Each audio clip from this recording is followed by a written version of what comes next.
Spring Split champions! 3 rookies prove themselves worthy of the top 4 in the EU LCS. A double kill from Perks! This guy is a madman! He can do it! Oh, Memento! You beautiful man! Guess the Quadra gonna be a pacer for Kobe! It's time to find out who will rise. This is the EU LCS.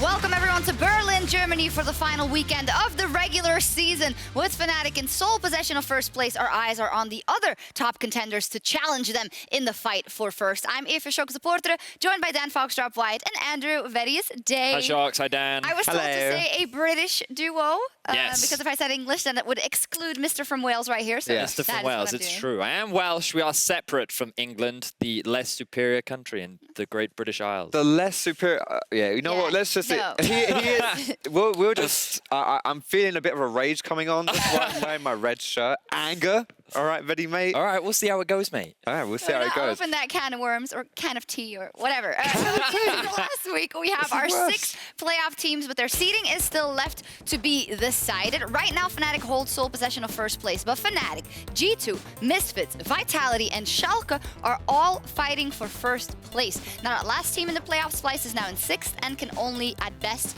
get 5th. They're excluded at the race for, well, anything above 5. But that fight for first, the last time it was this close, I can't really remember. Some people tweeted at me that 2013 was pretty close as well, but arguably this is a very, very stacked top 6 and maybe one of the most stacked top 6s we've had in a long time. Yeah, back in 2013, League of Legends was easy. Right now, League of Legends is extremely difficult, and that's why we have such a competitive stacked top half of the bracket. Our playoff teams are going to be fighting neck and neck to try and secure that first place spot, because even though things don't look likely, it is all very possible for every team to secure it. And when we, of course, look at Fnatic first, they are now sole possession of first place with this guy, the man in the mid lane. And Foxdrop, I don't think there's any arguments against the fact that they have looked the absolute strongest team in the last couple of weeks, or is there? No, honestly, I would agree with that. I think Fnatic, they are the team to beat right now, especially now that Rexus has come back in. We want to see what they can do with that man in the bot lane. Again, they're superstar. But all of these teams have a chance of finishing in that top spot. Can Misfits pull out a reverse Misfits? Maybe they can find their first half form. I think they have the potential to do so, potentially with an AD carry meta coming back in. Maybe it will happen. Or maybe G2 as well. We know they have a huge, I can't use the L word here, but they their past performances in the history of their organization have led us to believe that they have the potential to do it too. Yeah, it's absolutely crazy. We haven't even mentioned Sjokz, and that for me is one of the biggest stories coming into this weekend. You're also appropriately dressed for it. Vedius, Sjokz, who had a disastrous spring split, who didn't have the best beginning of summer split, are now one of the best teams in Europe. Yes, they are. Every single member of that team has just improved so much. Originally, it was all about Nuke Duck. We talked about the year of the duck, the day of the duck, the deficio of the duck. Everything was about this man in the mid lane, but he has developed into not just the sole carry. When you look at players like Chachi, Upset, Amazing, everyone has kind of grown and come together, and now you have this well-oiled machine that is challenging the other top teams that we have in Europe. And right now, they're in contention of securing that top 2 spot. And they get then a bye. They don't have to play the quarterfinals and would go straight to the semifinals, which is a reward that they would be given for ending in the top 2. We'll see what happens, but I do want to know from you guys who will be our number 1 and number 2 at the end of week 9. Foxdrop, come on, tell me. Ooh, I think it's hard to argue against Fnatic in that first place. I think they're looking really solid. They already have that game in hand as well, right? I'm gonna say, by the way, they are up versus Rocket and the Unicorns of Love, but if there's ever a moment where things like this happen, where these teams drop games, it is week 9, so I wouldn't be too sure that they just clean it out with a very clean 2-0. Just saying. Just saying. I mean, that's fair to say as well. I think from what we can analytically say, I'm going to put Fnatic at the top spot. But number 2 is really up for grabs. I personally, I'm going to go eeny, meeny, miny, mo, G2. I think G2 can be in that second spot. This is the hard-hitting analysis. We hire Foxdrop. Yep, and that's why I'm bottom of the predictions. Vedius? For me, as you both said, Fnatic is kind of my clear number 1 right now. now, and Schalke looks to be the number 2, largely because of their strength of schedule. I feel like going up against Splice this week will be a very exciting match, but given that I expect them to take it, they should be in a good spot. All right, we'll see. We also want to know what you guys think at home. Who will end in the top 2 and get those buys at the end of week 9? Tweet us your opinion at LOL Esports using that hashtag #FightForFirst and hashtag ReadyCheck and hashtag Let's Go. No, just kidding. You can always invent hashtags if you want, but that would be diluting from our own hashtags. So I shouldn't have said that.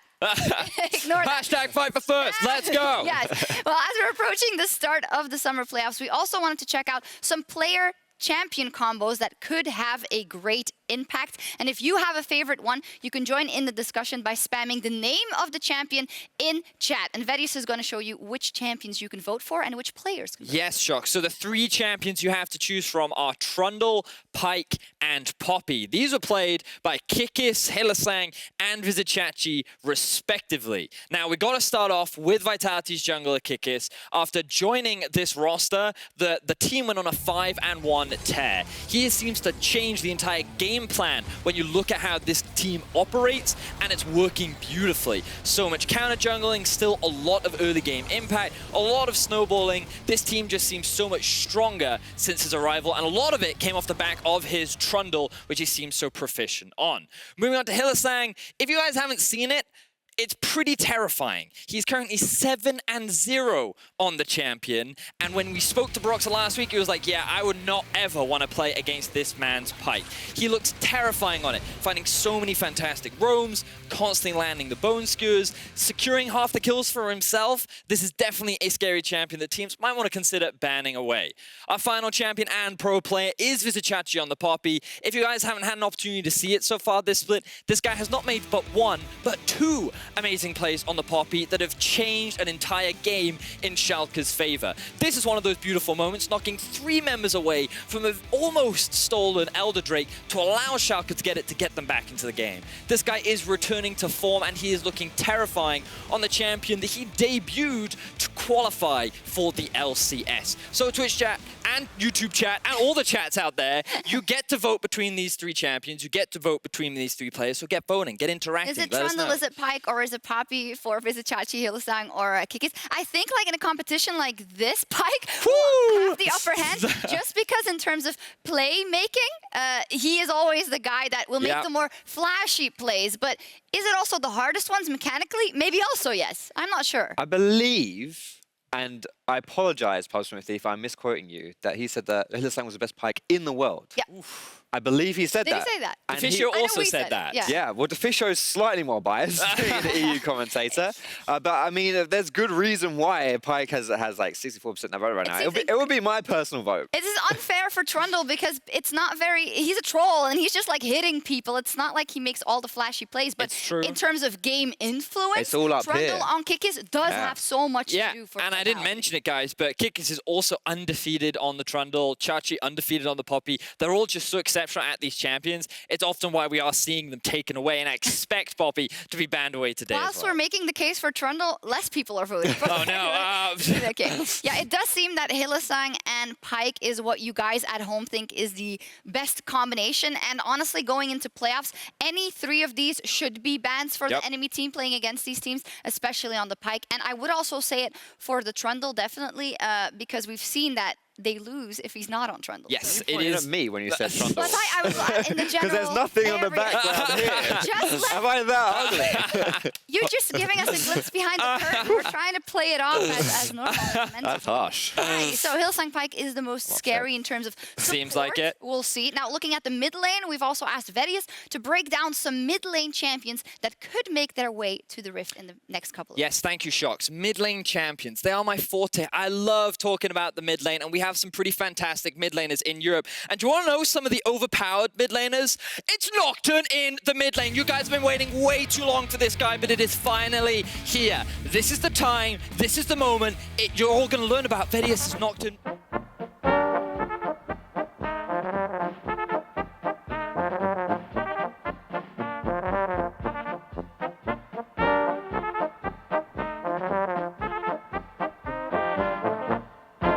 So sorry about that. We told him he's not allowed to do this, so we're going to continue with the rest of our show. I Vedius get something else to talk about, but he is...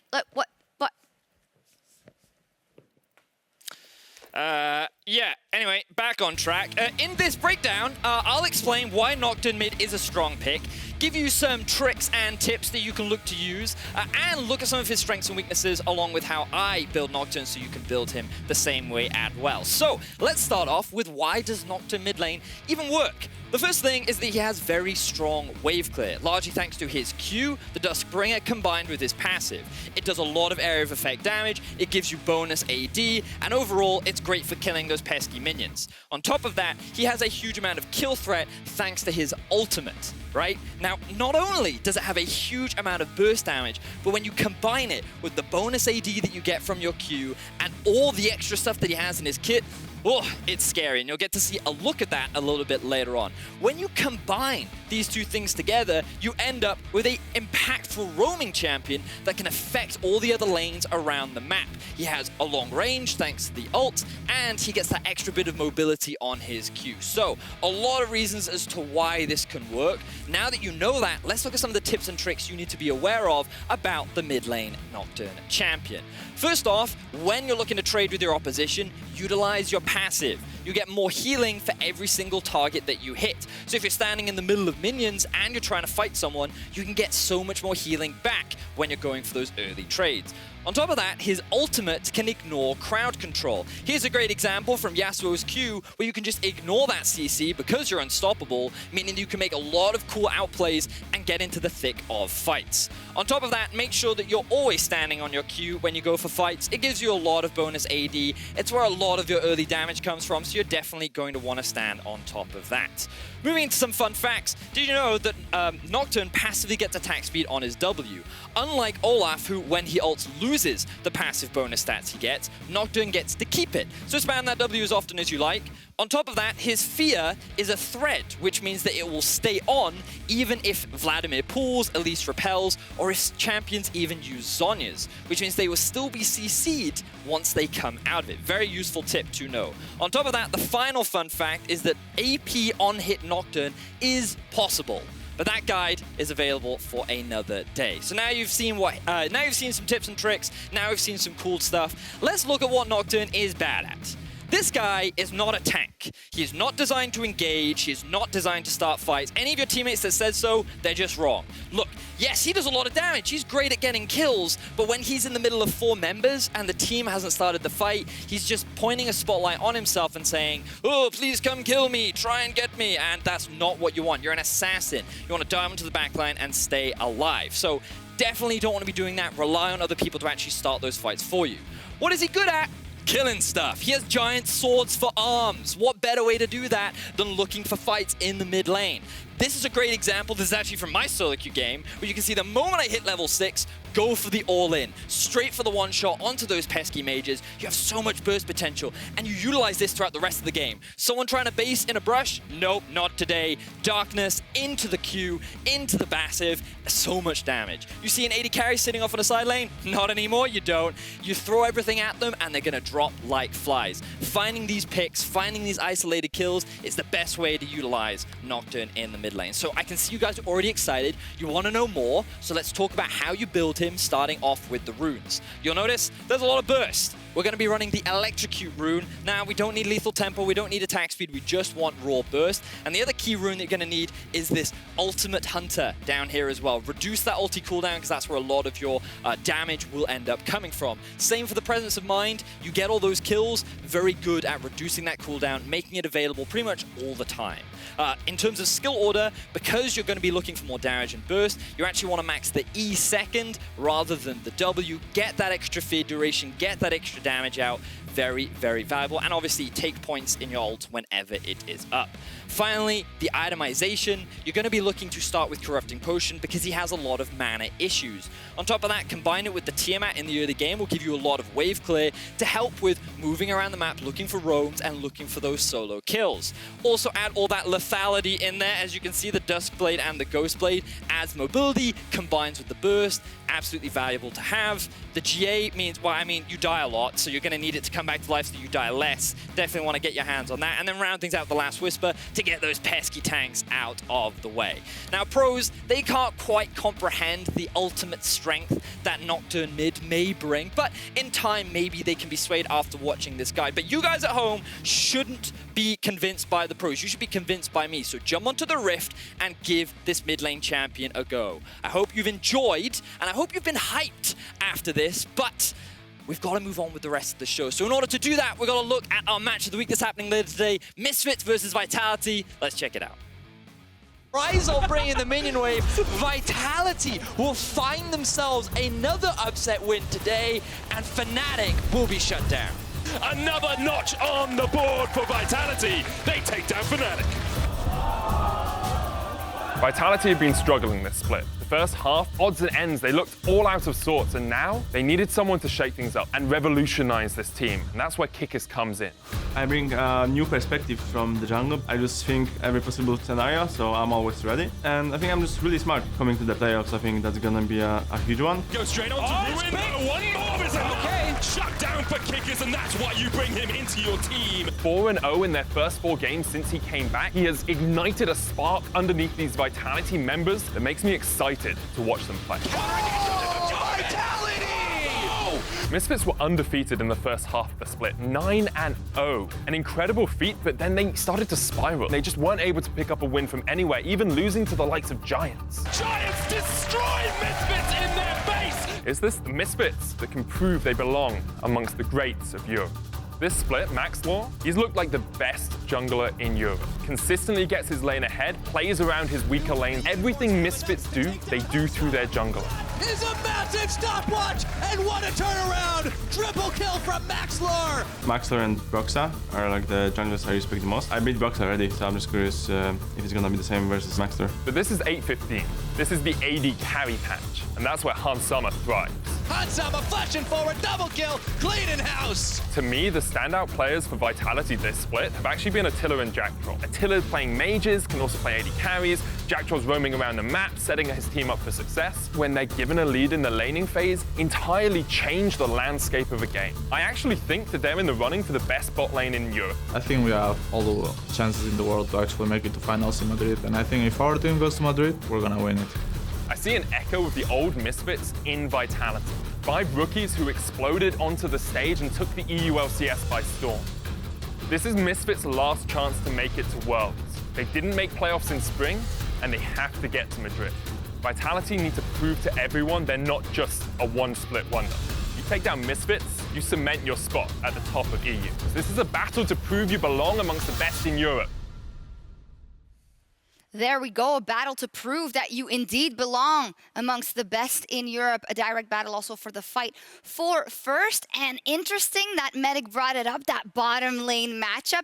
And Mickey X is back in the lineup for Misfits. Last week they played with Jesses. Are we happy about that? I'm very happy about that. No disrespect to Jez's, but I do feel that Mickey, his mechanical prowess, his playmaking ability, he just feels like the stronger support for that duo right now. And if they want to find wins, it needs to be through this bot lane. Yeah, I've heard Mickey being touted as the best support in EU by multiple players as well. So it doesn't, all right, just on paper, maybe it's a good idea to put him into your roster. Yeah, Makes exactly. sense. It does make sense. You would argue, you know, why the hell would you ever take him out? But that is not for us to decide. Still super excited. Misfits, as said, they had a undefeated run at the beginning of the summer split, and then they fell down greatly. So this is really their chance to salvage that top of the table. And on the other hand, Vitality could do the unthinkable and even end up in first at the end of this weekend. So it's all on the cards for these two teams. Yeah, I mean, you have to remember that for Misfits, as you rightly said, they were at a 10-0 point. Everyone expected them to just come in as the clear #1 team in Europe and not really be contested. Then that big slump happened.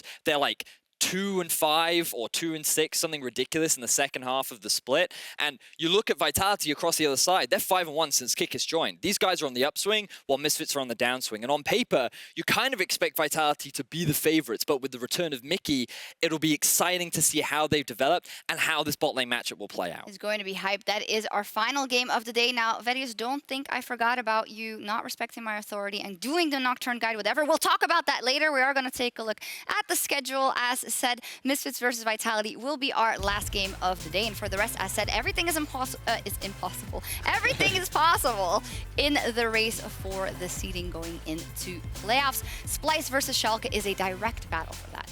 It's going to be a hype one. I'm really looking forward to it. I'm curious as to whether or not Roccat will be able to put up a good fight against Fnatic. If they are going to be causing some upsets, many of the top teams are going to be rooting and supporting for Roccat to create it happen. And Reckless is on the lineup together with Soaz. That is a roster with Weepo Their weakness. out for today.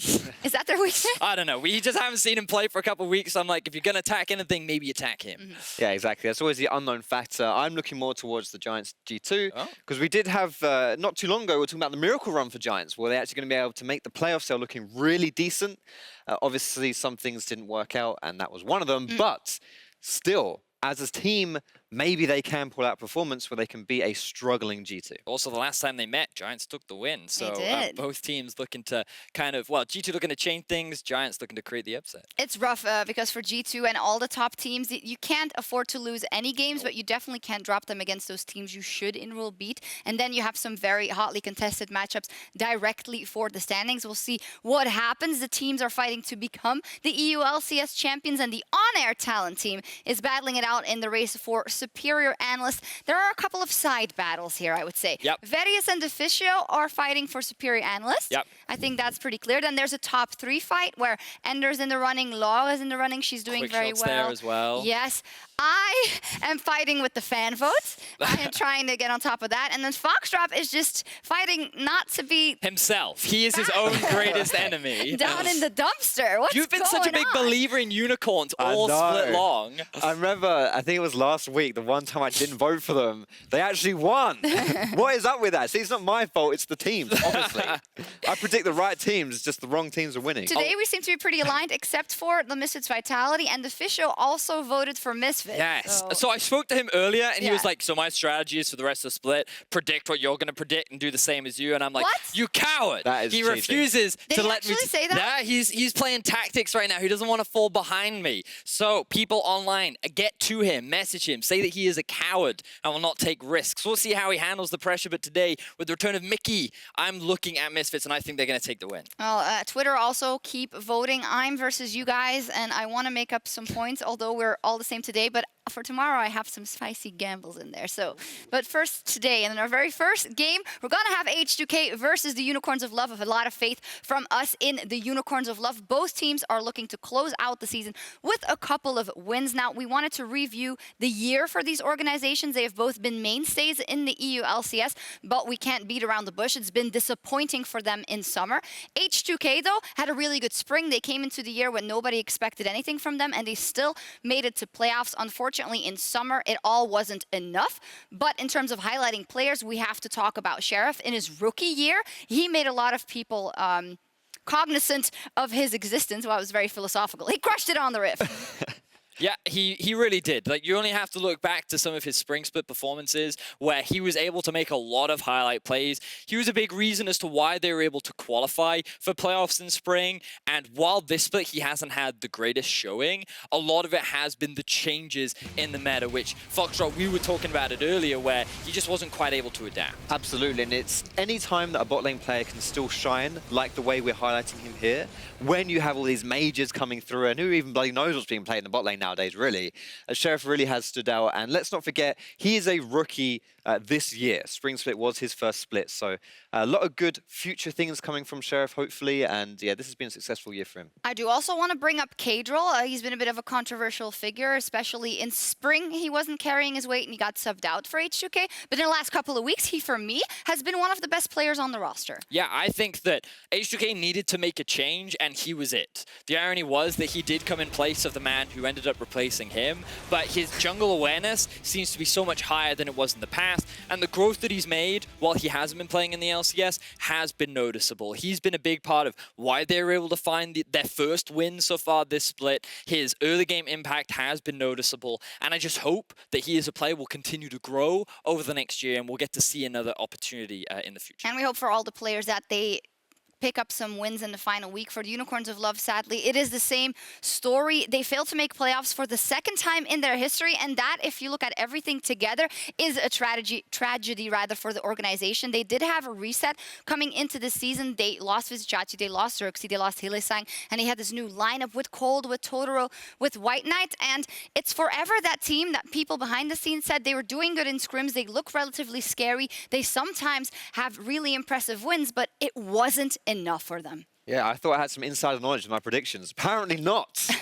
No, Unicorns weren't quite living up to it, but Cold as a player here, you can see him on your screen. I think this is one of the shining points for UOL as a team. Cold has always had these consistent performances when I think UOL as a team has been mired by inconsistencies, especially from that jungle role when you're quite heavily influenced by the roles around you, the lanes around you. For him to still have decent performances, you can see from his stats here as well. CJ%, that's not a character from GTA San Andreas, that is the counter jungling right here. So he's doing a decent amount of counter jungling, middle to top of the pack for all of your stats when you're in a losing team. It's good, it's so impressive. Yeah, I mean, for me, not only have his arms grown massively throughout the year, but he, as a player, has grown a lot as well. And the great thing about Cold is whenever you speak to a lot of the junglers in the EU LCS, all of them will give him praise. And you think back to his history as a player, when he played so long on Splice, the other opportunities that he kind of explored during the offseason, eventually deciding on UOL, he's always kind of had that impact and presence. And I do hope that in the future we get to see more of him, because I think that he is a talent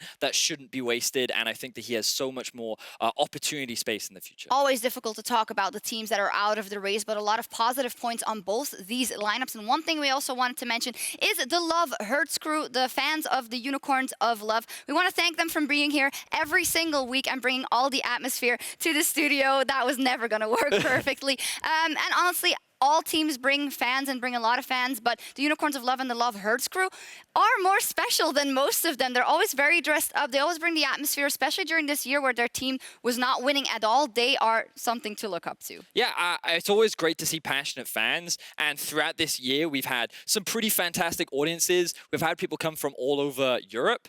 But the Love Hertz crew are here every single week. They're so dedicated to the support of this team, and they show it so many times throughout the split. And they're always in great, their attire is always matching the Unicorns. There's always a good cheer for them, and you know you're always in for an exciting matchup when the crowd is so far behind what is the Unicorns of Love squad. So many familiar faces. It's bittersweet looking at them, knowing that they will not be in playoffs. We love you guys. Thank you. And for all the fans that are come to the studio every week, I just hope that these teams that are no longer in playoffs can pick up some wins, both for H2K and for the Unicorns of Love. And it is a bit bittersweet, isn't it? This is really where we start the postseason, even though these guys still have games to play. Cole tweeted it earlier today. He said, it is so strange. You come to the studio, you're all fired up, you're all ready to go, but in the end, it doesn't really matter what you do here today. So hopefully they can end on a positive note. They can still have fun. Yeah. Well, can we expect that we're going to see maybe a trolley game out of these two? A part of me wants to. I know stats don't because they always get in the way, but I love them. Last year we had some pretty exciting games, like Misfits bringing out things like Teemo bot lane and Rammus top, and like I want to see it. And when both teams have nothing on the line, just give the fans a show and making it exciting. We do still have 1 minute, so give me more ideas about crazy stuff that will happen. I think it's kind of ironic. If you took Nocturne a look, mid. If XL plays Nocturne mid, oof. They could do it. You know what? Maybe they've been inspired by your Ready Check moment. Maybe that's probably what they've all got on their screens right here. Just watching Ready Check, waiting for your Nocturne mid moment. Anxiously preparing for that Nocturne mid. I can see XL doing it. Yeah. You know, okay, so fun fact: Selfie has actually done it once before. Yeah. He did it in the UK many years ago when you guys did a road show there. You're reaching. But he did it into Cassidy, which is one of his best matchups. So maybe he goes back. He remembers the good old days. Since we are all the way down to talking about Nocturne mid, and it's a serious topic, we're going to leave it to the casters and see what the final weekend of the regular season will bring. Thank you, Sjokz. Hello, everyone. I'm Daniel Dracos here. Oh, God, someone wrote me Danish. Elg en par frifod.